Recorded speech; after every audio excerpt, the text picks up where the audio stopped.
From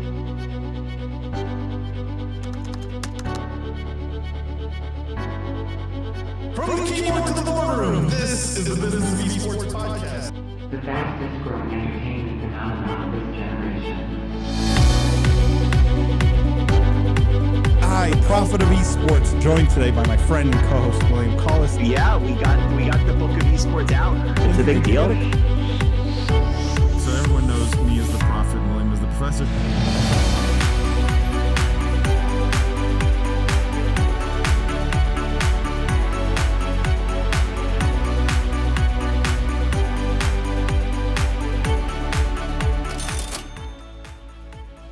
The Business of Esports podcast is sponsored by Esports Entertainment Group, a leading esports and online gambling company. For more information, go check them out at esportsentertainmentgroup.com. From the keyboard to the boardroom, this is the Business of Esports podcast. I am Paul Dewalibi. I'm joined today by my friend and co-host, Jimmy Barada. For those of you who are new to the podcast, welcome to the official podcast of esports. What we do here is we cover the most pressing gaming and esports topics and news of the week, but we look at all of it through a business and C-suite lens. We dissect, we analyze the business implications of everything happening in this industry. For our regular listeners, thank you guys for tuning in every week. Thank you for all the 5-star ratings and reviews. Thank you for all the love you give to the podcast. We really appreciate it. Thank you, by the way, for welcoming this week, Jimmy, who you may be wondering, you heard me in the intro. It's a bit different this week. William, not on the podcast this week. He's got a mountain of stuff he's busy with. But Jimmy, welcome. People may know you if they watched the live stream last week, and they may know you from your appearances on the podcast previously. Yeah, I'm happy to be back and glad that the powder I sprinkled in William's water took effect and I'm able to upstage him this week. So it's happy to be here. What they don't know, by the way, guys, if you didn't listen to the live stream last week, is Jimmy's now working for us. Part of the team now, so you may see him. You'll definitely see him more on the live stream, and you may see him a lot more on the podcast as things go forward. I do, however, I don't want to waste any time this week because we have a massive guest this week. One of the most exciting I think we've ever had on the podcast. None other than Adrian Montgomery, the CEO of Enthusiast Gaming, one of the biggest publicly traded gaming companies in the entire space. Adrian, welcome to the Business of Esports podcast. Well, thanks for having me. It's really good to spend some time with you guys. Very cool background there. For those of you who are listening to the podcast, unfortunately, you guys don't get to see some interesting, the Luminosity branding all over there. But Adrian, for those of you, our listeners, for our listeners who maybe don't know much about you or about Enthusiast or Luminosity or any of the brands that you guys own, could you give a bit of your background, your story, how you got into gaming, what you're focused on now at Enthusiast, just a bit of the Adrian and Enthusiast story? Yeah, my pleasure. So I come from a traditional sports and entertainment and media background. I ran a company, one of the biggest sports and entertainment companies in Canada. Paul, as a fellow Canadian, you would be familiar with, you may not be familiar with the company Aquilini Sports and Entertainment, but certainly the Vancouver Canucks were part of it. The 20,000-seat Rogers Arena in downtown Vancouver, a number of restaurants in Vancouver, Whistler, New York City in Union Square, and then lacrosse teams and all kinds of other sports and entertainment assets. And we had an opportunity in the summer of 2018 to host the Dota 2 International in Vancouver. And at the time, I knew nothing about esports. I was looking at the International as a couple of great dates to fill my building with before the hockey season started. Sit back as a landlord, collect some rent, and maybe sell some hot dogs. And the Aquilini family and myself were completely and utterly blown away by what rolled into town. You guys know the $30 million prize purse, selling out the building in one tweet, the noise, the lineups. and as great entrepreneurs, the family looked at me and they said, look, we've got to get into esports all the way in. And literally a month later, I was in Activision's offices buying an Overwatch team. And that really started the whole snowball to what Enthusiast Gaming is today. And look, we're a media and content company for video game fans and esports fans. And so we own websites, some of the biggest fan sites in the world. We own YouTube channels. We own Luminosity Gaming, which for the past 2 months has been the most watched esports organization in the world on Twitch. We have a relationship with over 600 gamers and content creators. And then, of course, we own and operate, 30 or almost 50 now virtual and physical events around the world, including the largest gaming expo in Canada, the largest mobile gaming event in Europe. So, we're all about communities. We want to build as many fan communities for gamers and esports fans. And the people who go and see xQc every night on Twitch, we think of them as a community. We think of the people that follow the Vancouver Titans Overwatch team that we own as a community. We think of the people that go to the Nintendo Enthusiast site as a community. And so for us, we're building fan communities from the ground up. And that's the DNA of who we are at Enthusiast. Adrian, I love that, right? Because I was going to ask you this question, but I think you sort of answered it, which is, what is that overarching sort of strategy driving everything you guys are doing? And I just love the moves you've been making on the pure content side. Like I would love to dive into this, but I think xQc was just genius, right? I think everyone completely sort of wrote this guy off after his Overwatch League days, and that was just absolutely brilliant move. But is community the driving sort of glue that sort of ties all these pieces together? The teams, the events, the content, the influencers. Like, is that how you think about what's our next acquisition, or where are we putting money to grow next? For us, yes, it's all about communities. And we look at this video game world and this esports world. We're simple people. So we look at everything in simple terms. And look, if you look at this $200 billion video game industry, which, as we know, is bigger than movies and music and all those sorts of things, the way we look at it is you've got these behemoth publishers like Activision and EA, Ubisoft, who are making the games.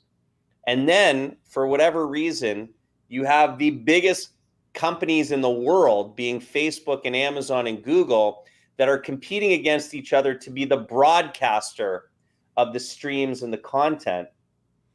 And the publishers and the Facebooks and the FANGs, they can do all that. We want to own the fan experience. That's the part of the industry that we want to play in, because we know, as you know and your listeners know, that when you're playing Fortnite or you're playing Call of Duty, you're on the Activision server, you're on the Epic server. When you log off, when you put the console down, you're in no way, shape, or form done being a Call of Duty fan.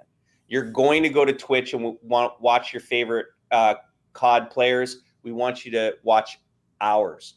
You're going to have a favorite COD team. We want it to be the Seattle Surge. You're going to go and gorge on YouTube clips. We want you to come to our YouTube channel. So from the moment you put the controller down, Enthusiast wants to be in your life as you make your journey as a fan. And we do that through community. You mentioned Seattle Surge and Vancouver Titans here. And I think there's an interesting sort of recurring discussion we have on the podcast around Activision Blizzard's franchise leagues. And I think, we've had owners on the podcast who maybe after sort of the recording light turns off have expressed some frustration with certain pieces of Activision Blizzard's franchise leagues, or how they've been operated, or what kind of results they've been driving. Do you guys do you have a different take on it though, because you own so much of the media and content around it, right? Like, you can monetize those things in ways that maybe someone who just owns a franchise can't? Like, I'm curious how the pure play websites, media, content pieces, influencers sort of tie into owning teams, which are pretty different businesses, at least today. I know everyone's trying to be a media company, and FaZe, likes to call themselves a media business, and the teams are sort of moving in that direction. But do you guys have an advantage, you feel, by owning those two separate pieces? We have a significant advantage. And look, when we Enthusiast Gaming gets 300 million visitors a month across our properties. We are listed on the ComScore 100 list of the largest internet properties in America. So we can very credibly call ourselves a media and entertainment company. And what we've done from the very beginning is we have always tried to twin content with distribution. Why does Disney own ESPN and ABC? And why did they used to own sports teams? Why does Comcast own sports teams as well as Universal, as well as NBC? It's the same premise. And so I agree with you that if I just owned esports franchises, I would be sweating the economics of that out every day. Yep. In the enthusiast model, I look at the Seattle Surge and the Vancouver Titans and Luminosity as content factories to keep my fans engaged, to keep them coming back to the websites and the YouTube channels. And it's a way more integrated and healthy business model. And is the crux of that, and this is sort of interesting, right? Because if you're any other sort of Overwatch League team today, you're sort of dependent on what Activision Blizzard's doing with YouTube to get eyeballs there, to get monetization there. I think the beauty of what you guys are doing is you're basically sitting back going like, we have 300 million eyeballs that we reach every, however often, and we can distribute content and create content from those places as we want. Is that the crux of it, that the distribution piece that you own? Yeah, the crux of it is the distribution piece, as well as the fact that we're the rare breed of owner, and perhaps the companies like Billy and others in Asia who own franchises perform a similar role. But we're the ones saying to Activision, let us help boost the popularity of the Overwatch League, Call of Duty League, because we have this concentrated large fan base of hardcore video gamers. And so we believe we can play a unique role in the growth of the popularity of these leagues. But the other thing we have too, the luxury that we have by virtue of the business model that we've built, is we also have a little bit of patience too. Again, would the three of us on this podcast love to own any NBA team right now? Of course we would. Would we have loved to have bought it in 1987 and written, $10-20 million annual loss checks for 25 years before it became the smartest thing we ever did? Probably not. But again, like, all of us are building an industry. I always remind my team, we're not, Paul, you're doing it, Jimmy, you're doing it, I'm trying to play a role. We're building an industry called esports, and we're making mistakes, and we're learning from them, and it takes time and it takes patience, and you just have to chin up to that. I want to talk about, Adrian, you mentioned in the beginning sort of that Dota TI kind of moment where you realize, like, this is not just, filling a date on the calendar. And, TI is maybe one of the most impressive events that in the entire world of esports. So that's, an interesting sort of first introduction to the space. But, and I think most people know Enthusiast originally was backed by the Aquilinis, right? A very successful family in Canada.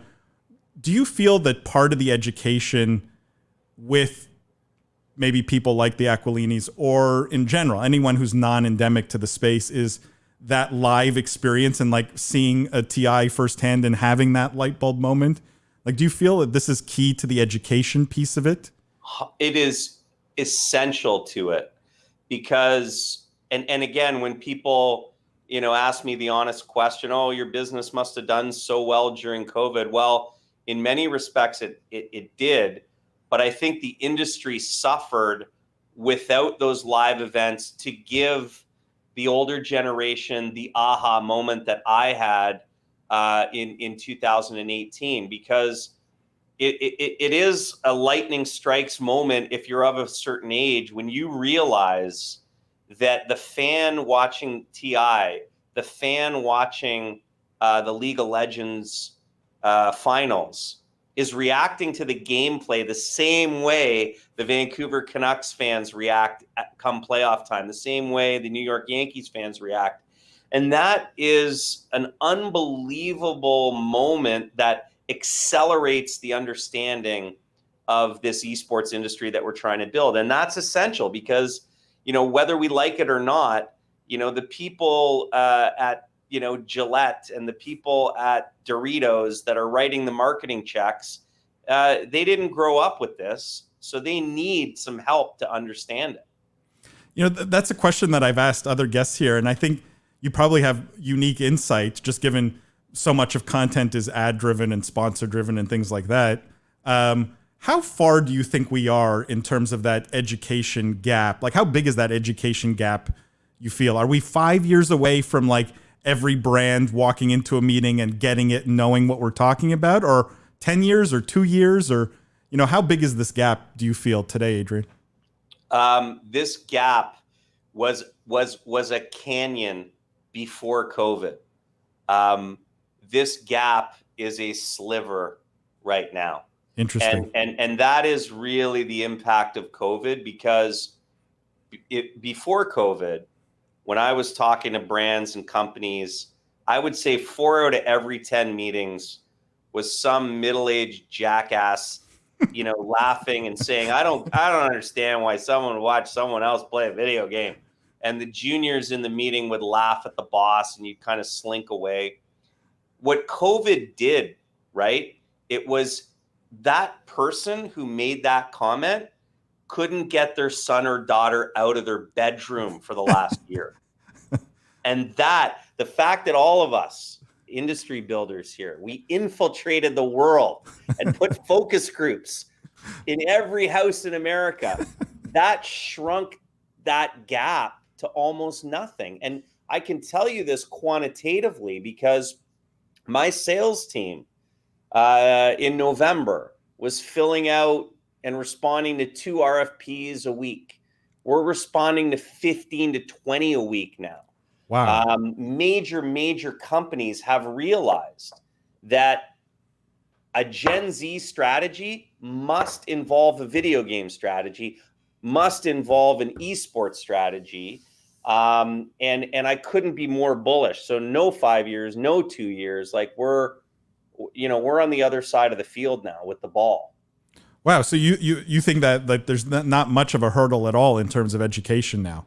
Your guys are walking in and not having to go, hey, this is what Fortnite is, like, this is what gaming is. No, it's advanced in a tremendous way. And again, obviously, I would be a bad CEO if I didn't use a podcast like this to constantly plug my company. But again, plug away. It's a great company. We did a lot of work in the fall with the Biden presidential campaign, and again, we're a media company. We did not take sides, and that was a sensitive issue to navigate. But when we started helping a presidential campaign in the United States target young voters and use video games to do it, and forget Enthusiast for a sec. When 4 years ago, if you were trying to become the president of the US and you had extra money with 48 hours to go, what would you do? You would buy an hour of prime time on the major networks, NBC, CBS, ABC, and you'd run some schlocky infomercial about who you are and what you stand for, okay? What happened in November with 48 hours to go? The Biden campaign created a customized map in the game of Fortnite. That's what they did 72 hours before the vote. And again, Smart. I think very smart and very innovative. And look at the stats. Look at the record turnout among Gen Zs in this past election. Look at the record advanced turnout in this past election. And the fact that politicians were playing Among Us on Twitch and all those sorts of things, and taking product placement in what was it, Animal Crossing, I think. Like the impact that video games have in a young person's life can't be ignored. And so I'm more encouraged than I ever was that the education process is we're winning that battle. Jimmy, you had a question here. I saw you unmute yourself.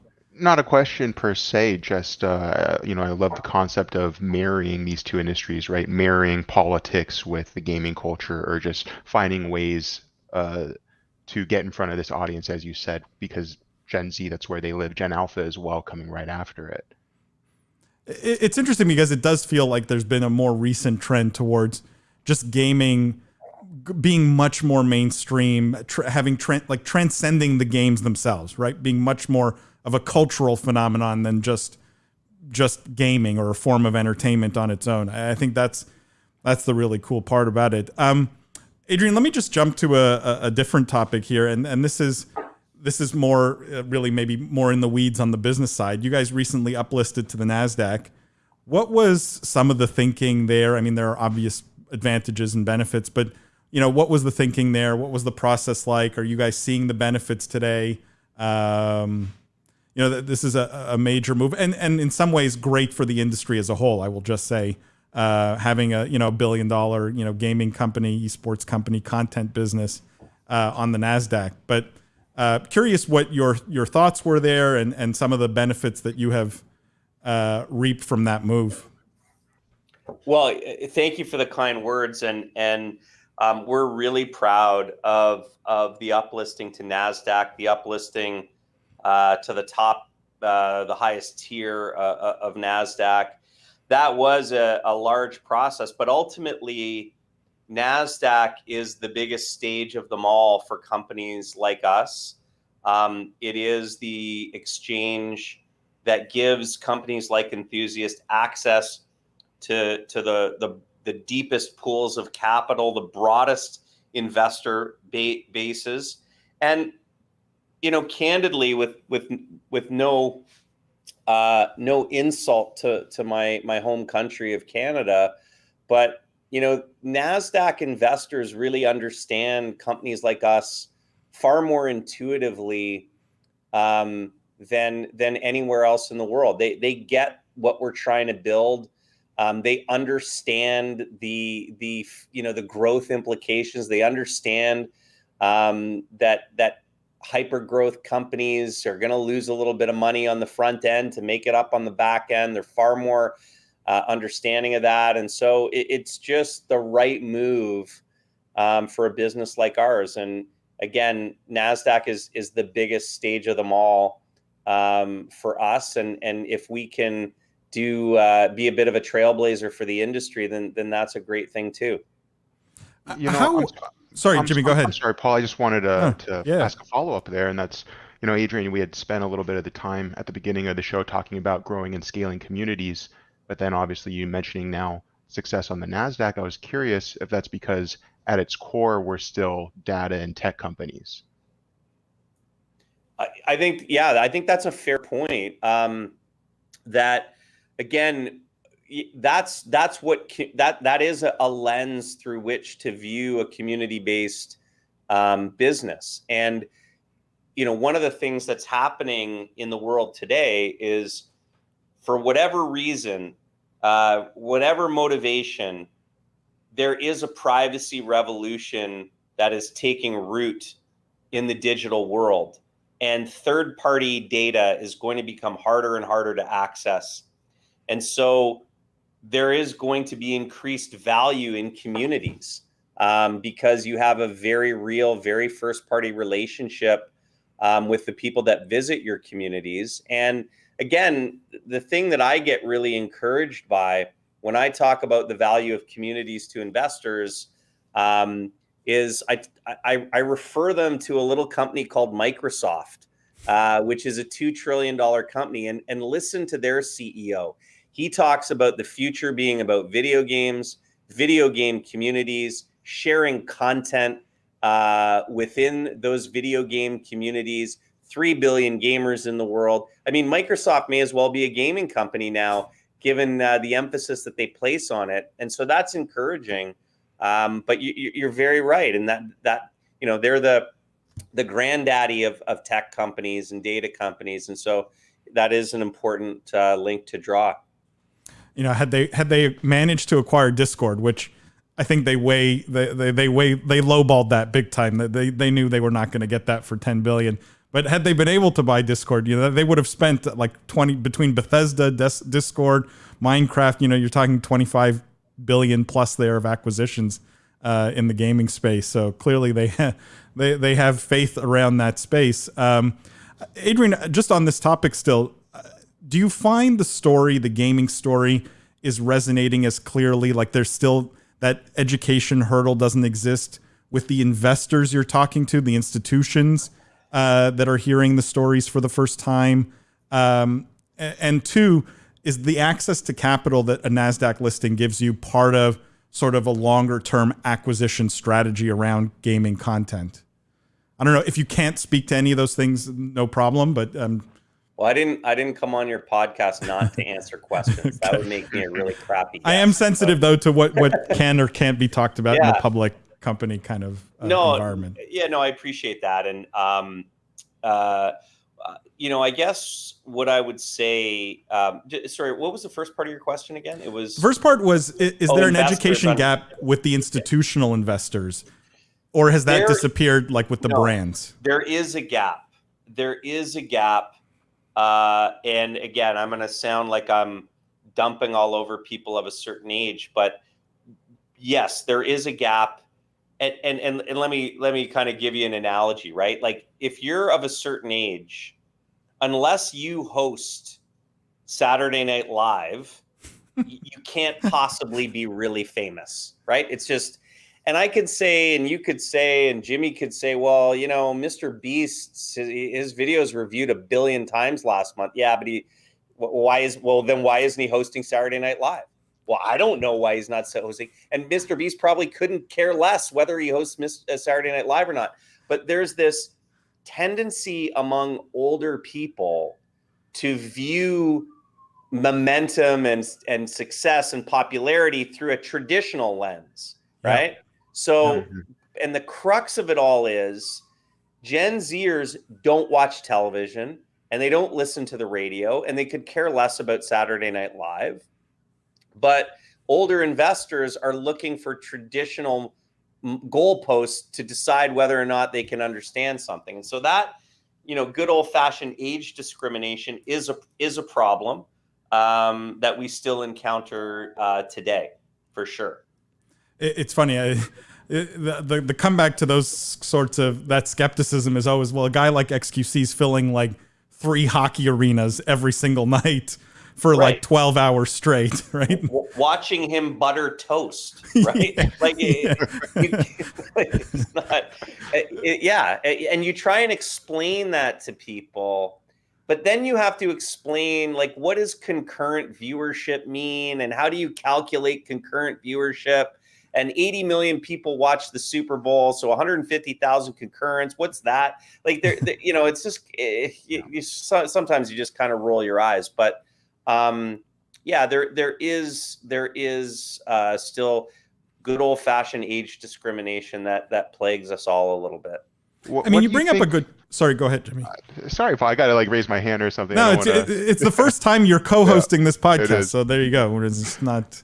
Well, I love the SNL analogy, and I'm curious what a comparable milestone is in our industry, because I'm trying to think of all these different Fortnite Live events, and like you said, like the AOC stream with Among Us. I'm curious, Adrian, what you would call a comparable milestone of success within gaming that an older generation would say, well, he was an SNL host, so clearly that guy has something going for him.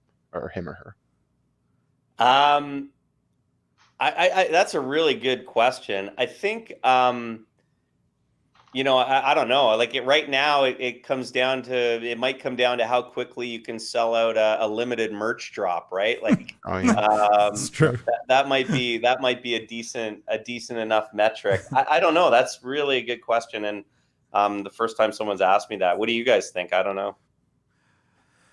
I tried buying the juice, G Fuel, but it was sold out. So I mean, I guess that is a pretty good metric. I'm a huge xQc fan. So in fact, when I'm working, I have his stream up most of the time.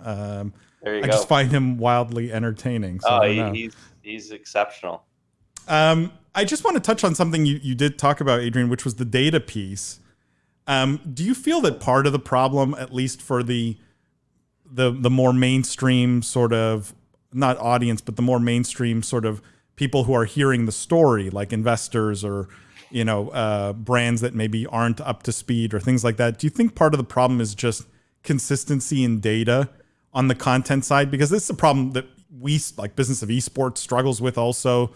You know, you get a lot of people who come out and are like, you know, we're in front of 1 billion people, and then you find out like their content plays on an airport TV screen, and because that airport gets 1 billion visitors a year, it's like, hey, we're in front of 1 billion people. And like you get some of this massaging of data. But to your point, like concurrent viewer versus like 80 million people watch the Super Bowl. Is part of the problem how we talk about viewership on the content side? And do you think that will be solved, or is it solved in your mind? I think that's part of it. You know, I think that, you know, there's not a single esports investor presentation that doesn't have some line that references more people tuned into the League of Legends World Finals than watched the past 12 Super Bowls combined, or, you know, everyone has, it's like part of the template, right? And so, you know, as someone pointed out to me, it was like, you know, I'm trying to use an example, but, you know, they filled the Rose Bowl for the Women's World Cup final a few years ago. Should I spend $3 billion and buy a female soccer team? And has nothing to do with females or has nothing to do with soccer. I'm sure there's a better example about, you know, badminton in some part of the world or something like that. And so again, yeah, the logic falls apart a little bit when you try and aggregate all these kinds of data. At the end of the day, from a business perspective, Paul, what Facebook has changed and what Google has changed, at the end of the day, your marketing spend, you need to show your client that their marketing spend generated a return on investment. So you can aggregate as many eyeball stats as you want, but that client at Gillette or Kellogg's or whomever, they're going to give you metrics and you're either going to hit them or you're not. And that's what it all comes down to. Yeah, I just think that there's an interesting opportunity that only an Enthusiast Gaming could potentially solve, which is like come up with some kind of standard, right? When you guys are the biggest gaming content players in the world, like, is there some standard that can be established that the entire industry can sort of get behind and say, this is what a real viewer means, or how a real viewer is defined, and this is how we're going to sell it to sponsors, and then everyone's on the same page. No one can sort of play games with the data. I don't know. Is it something you guys have thought about or looked at? We haven't looked at it, but I think you might be onto something there, and there may be something we can do, and we might be uniquely positioned to do. Certainly for us at our size, we can, you know, use ComScore data and verified metrics and those sorts of things. But, you know, there might be something else to do there that can help the whole industry. So we'll look into it. I just want to finish on the xQc thing, and particularly, you know, when Overwatch League, when he was competing in Overwatch League, he obviously, you know, had his controversies and issues, and you know, his exit was maybe not the cleanest. And I think a lot of people in the space saw him as potentially toxic or, a risk, a liability from a business standpoint. I'm curious what made you guys think, like, in spite of that, we're taking a chance on this guy because we believe there's real value here. And obviously, however you came to that decision, you were spectacularly right. He's the biggest streamer, in the English-speaking world. But what was the thinking? Like, how did that meeting go down, Adrian? I don't know if I was a fly on the wall, what was the thinking behind, we're going to bring this guy, even if we know there's potential risk here? Well, yeah, and it was a series of meetings, and when you own esports teams and websites, and you want to do business with the Kellogg's and the Legos of the world, brand safety is a big concern for big corporations, and they do their homework.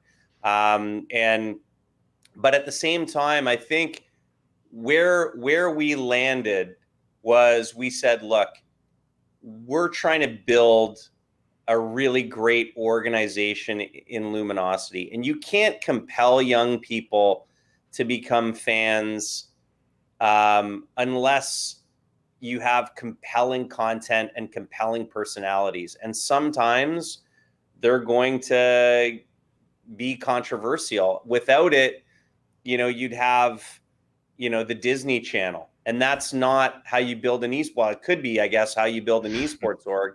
But we just said, you know what, we've got to strike a balance here, and we've got to be compelling, and we've got to be edgy, and we've got to invest in our brand. Otherwise, how are we going to distinguish ourselves in the world of esports, right? And and so that was what we did. And again, yeah, there's certain things that there are certain campaigns that may not want to have xQc involved, and that's just fine by xQc. He may not want to be involved with them either. And but for us, it was like, what's best for the Luminosity brand, and let's have the courage to stand behind that. I love seeing it as I'm born in Montreal, so as a fellow French Canadian, I love seeing him at the top of the streaming world. It's just so cool. So congrats on that. Before we move on to some topics, though, Jimmy, unless you had other questions, I had one last question for you, Adrian, on the Enthusiast business. Jimmy, did you have something? I have one last question as well, and it's on the same issue of brand building and pairing talent with potential advertisers that you kind of just touched upon. And I know Paul knows this. I haven't mentioned this to you, Adrian. So I teach an esports course at the University of California, Irvine. And every semester, one of my classes focuses on brand building, particularly with teams, but we also go into individual talent and creators. And my students often ask about coming off as genuine, about changing their brands, perhaps because of some obligation to their fans to be of a certain character or to behave in a certain way. And I'm curious, with the talent on your roster, how much guidance do you give them, or how much do you look at them for what they're doing, their unique factor, and you just let them do their thing, but you're happy to have them under your umbrella, so to speak? Well, we're there as a resource. We see ourselves as a resource to help develop and to help nurture talent and to help advise talent. But we don't get in the way, and we do not in any way, shape, or form think that we have a formula to it. And most times we let the talent do what they feel is best, because again, you cannot properly articulate the bond that someone like xQc has with his audience.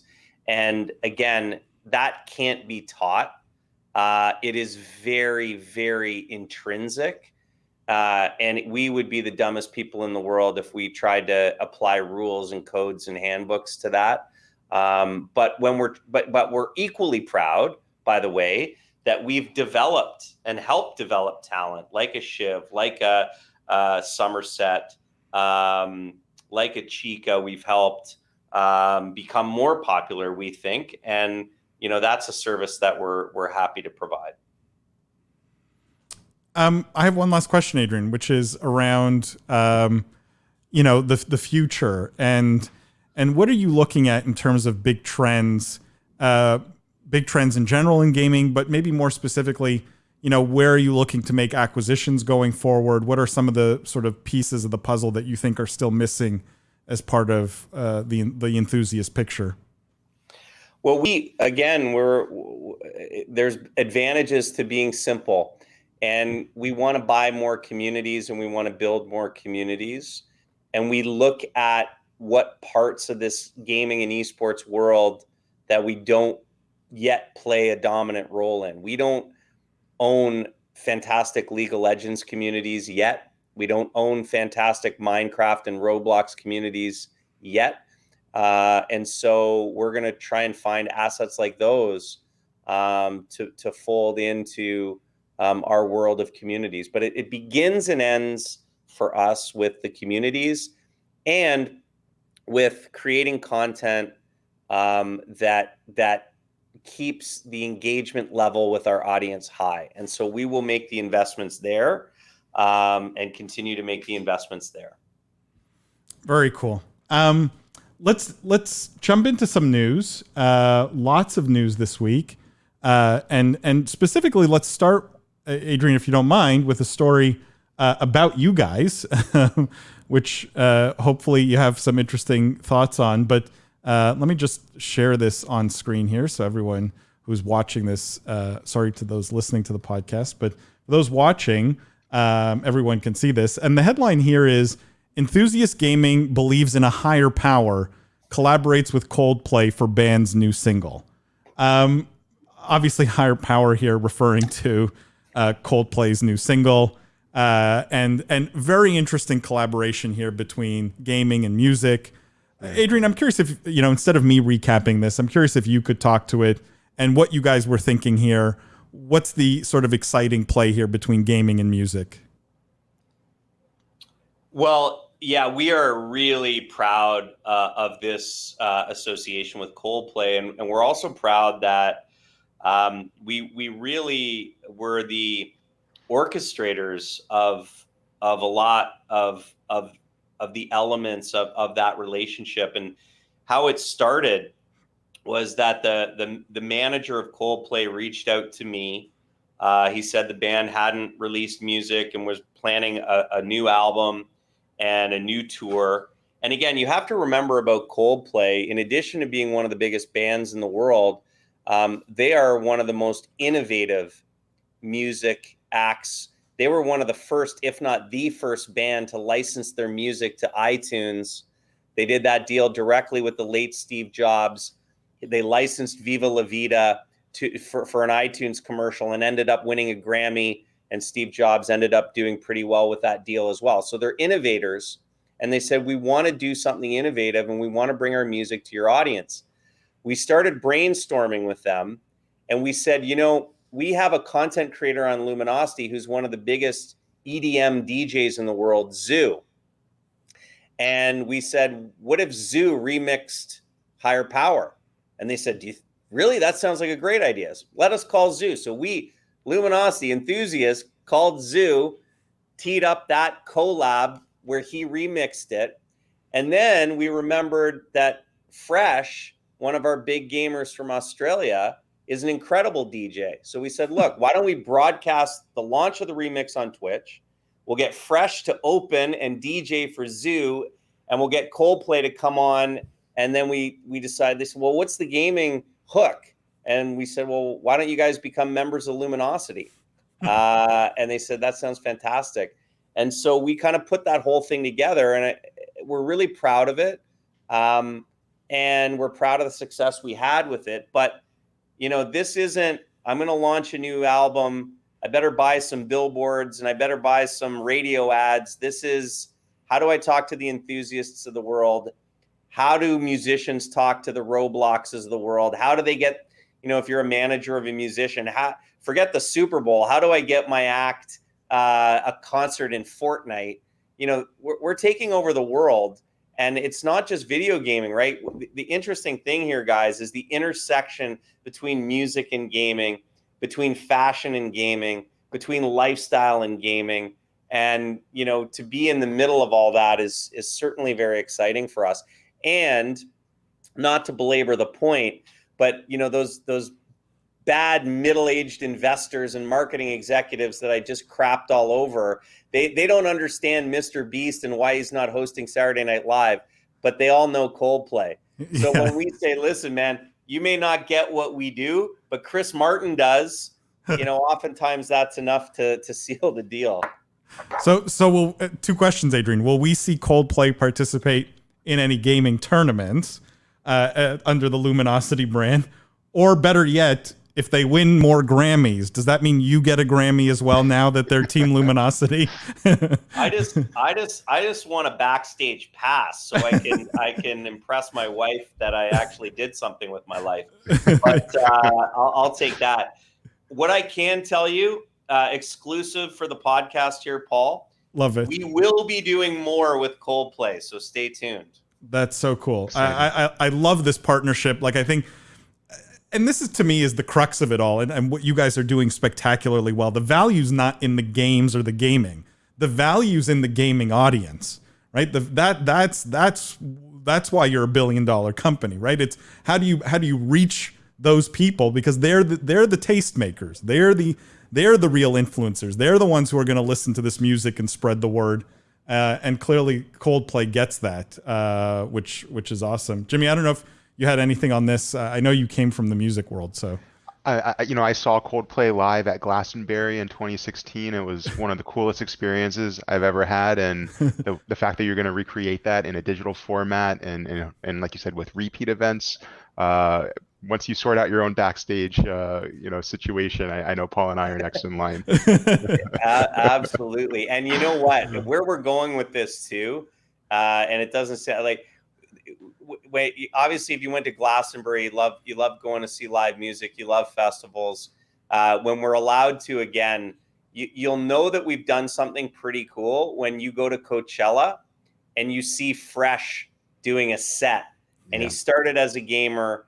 And we helped him become, known as a DJ. And those are the sorts of crossovers that I think you're going to see as we move forward here. It just makes so much sense. Let's move to another thing that I think makes a lot of sense here, Adrian, and I'm curious to get your thoughts on it. It's another story from this past week. And the headline here is Astralis opens gaming and entertainment center in Copenhagen. Obviously, Astralis, best known for their CSGO team. They're also a publicly traded esports team or esports org. The sub-headline, fans will have the opportunity to meet Astralis' CSGO and FIFA players on the opening day of what they're calling Astralis Nexus. So it's a physical location. It's like a LAN center on steroids, I guess, under the Astralis brand, going to be launching in Copenhagen actually in a few weeks now, 3 weeks now in June. I'm curious, because Enthusiast owns teams, Enthusiast owns content. Do you look at this and go, well, we're going to do centers next? Is this on the roadmap? Is this part of the thinking of how you can tie all these pieces together? Or do you think that's just a totally separate business that you guys don't really want to play in? I'm curious where you're at on this one, Adrian.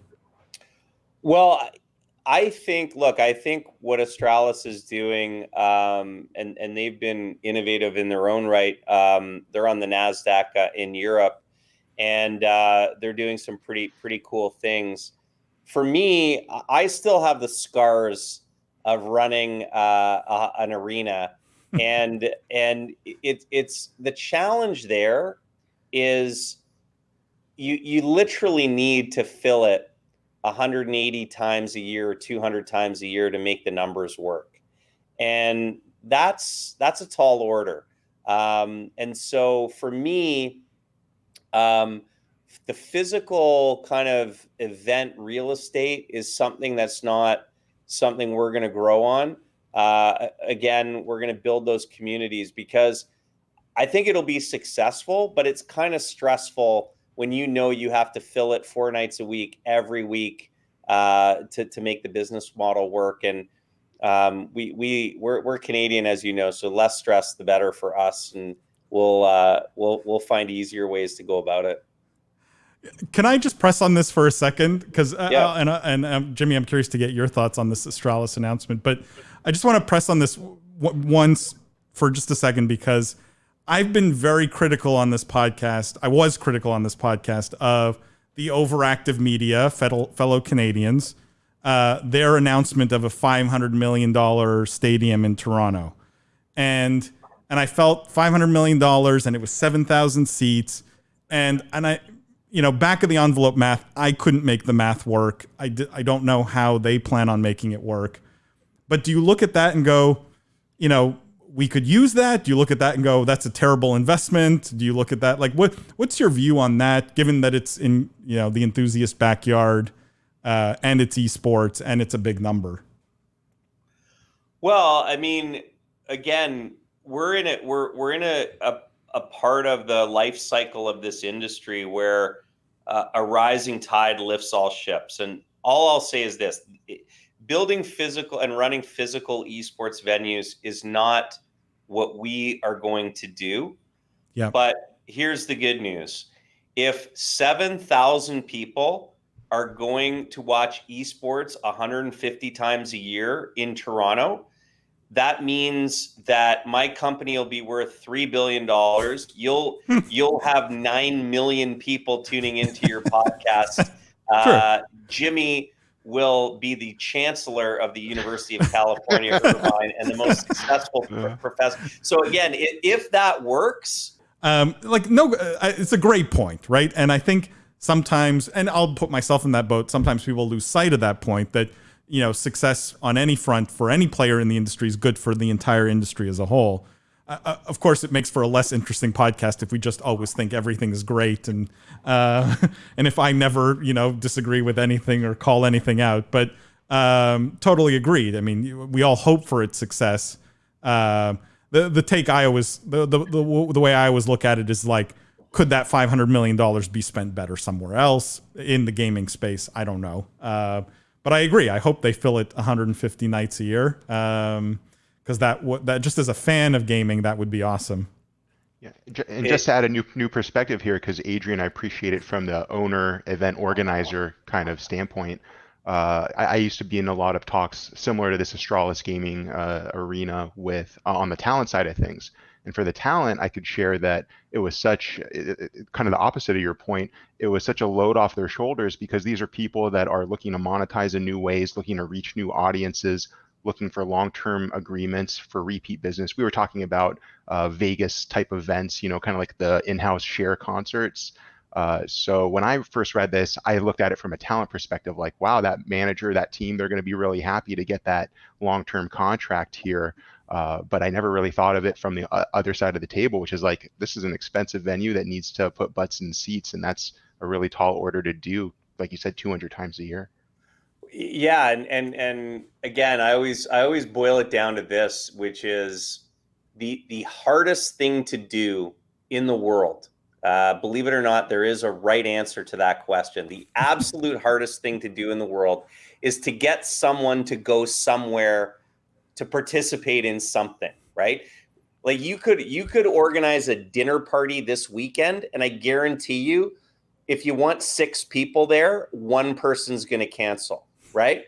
So imagine if that's the reality. Imagine trying to get 7,000 people 200 times a year. It's really, really hard. And so, Paul, you made a point earlier, which is one of the most interesting points about esports. Somebody owns the game, right? So if you and I and Jimmy wanted to organize a basketball tournament and charge $50 a head and keep all the profits and go have a great night out on the town, we could do that because nobody owns basketball. But if we wanted to host an Overwatch tournament and it was really successful, one of us would be getting a call from Activision saying, "Where's my cut?" And that's, again, that's a challenge to the business model that I'd rather avoid. Yeah, that's a rabbit hole there, Adrian, of like, when do you think that power dynamic shifts in the industry? Because at some point it has to, I would think, especially from a team owner perspective, right? Like at some point, the owners have enough bargaining power collectively, and the audiences are big enough that you can sort of sit with the other owners and go, hey, Activision Blizzard, that 50-50 split we agreed to, 3 years ago, we'd like it to be 75-25. I don't know. Do you think that day is coming where the publisher will wield, or at least their power will be checked?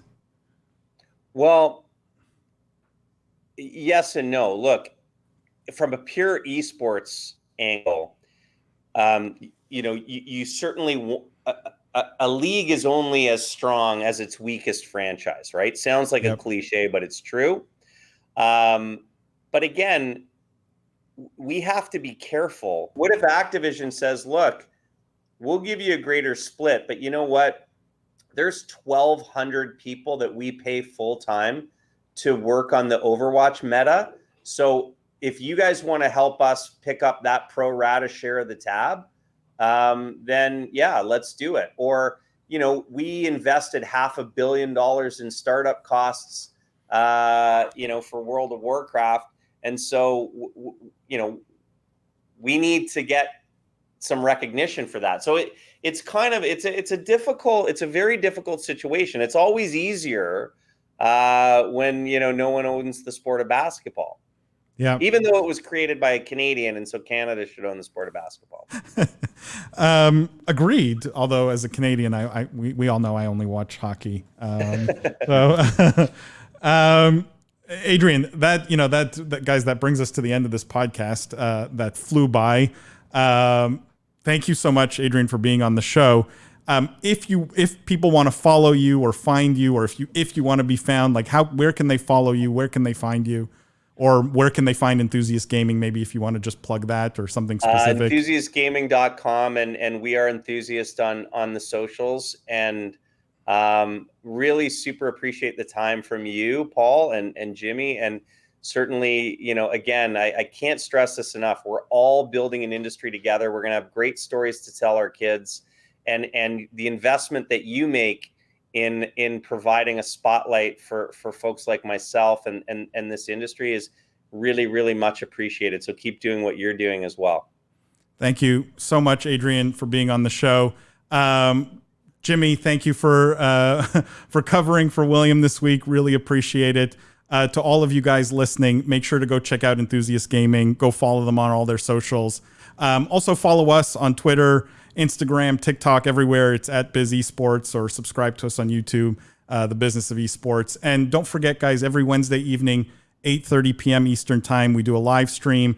It's kind of like the podcast, except we do topics, some that are a little lighter, and we get to do it interactive with you guys. It's a lot of fun. Come check it out Wednesday evenings at 8:30 p.m. Eastern Time. And as always, guys, thank you for listening. Thank you for liking the podcast. Thank you for telling your friends about it. And we will see you next week.